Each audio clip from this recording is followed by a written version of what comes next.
আমি রূপা simple blog তোমাদের সাথে আবারও নিয়ে চলে এলাম নতুন একটা ভিডিও। ভালো লাগলে পাশে থেকো। আজ বানাবো চিড়ের পায়েস। প্রথমে চিড়েটা ভালো করে জল দিয়ে ধুয়ে নিতে হবে। চিড়েটা ধুয়ে নেওয়ার পর শুকনো করে ঝরঝর করে রেখে দিতে হবে বাটির মধ্যে। তারপর কড়াইতে জল দিয়ে ওতে হাফ কাপ দুধ দিতে হবে। যতটা লাগবে পরিমাণ মতো দিয়ে দেবে। দিয়ে তারপর হাফ কাপ দুধ দিতে হবে।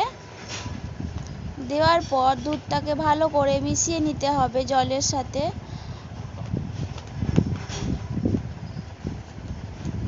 ভালো করে মিশ্রণ হয়ে যাওয়ার পর দুধটা নেড়ে চেড়ে গরম করে ফুটিয়ে নিতে হবে।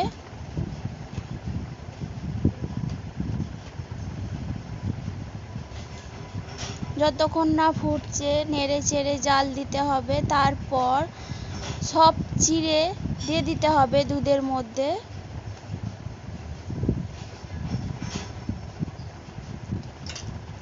চিড়ে দেওয়ার পর দুধটাকে ভালো করে নেড়ে চেড়ে মিশিয়ে নিতে হবে।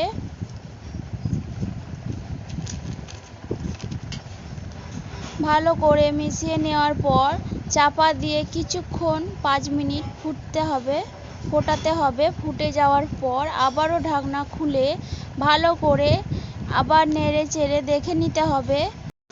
পুরোটা ফুটে যাওয়ার পর ঘন করে নিতে হবে ভালো করে ফুটিয়ে।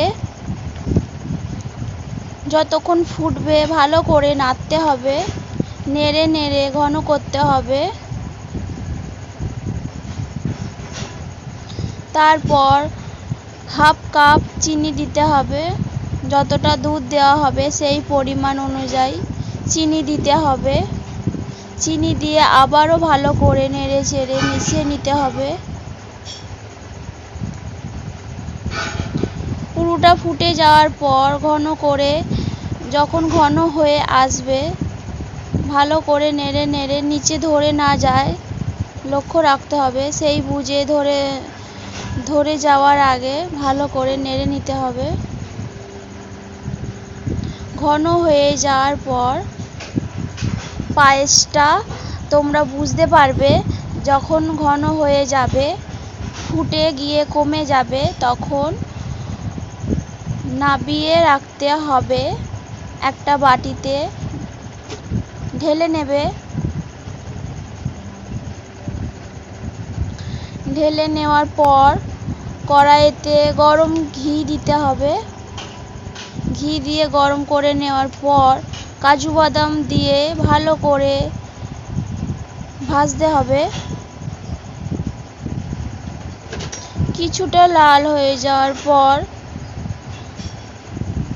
ভালো করে নেড়ে চেড়ে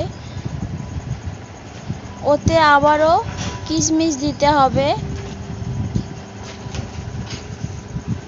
কিশমিশটা দেওয়ার পর ভালো করে দুটোকে একসাথে ভেজে নিতে হবে।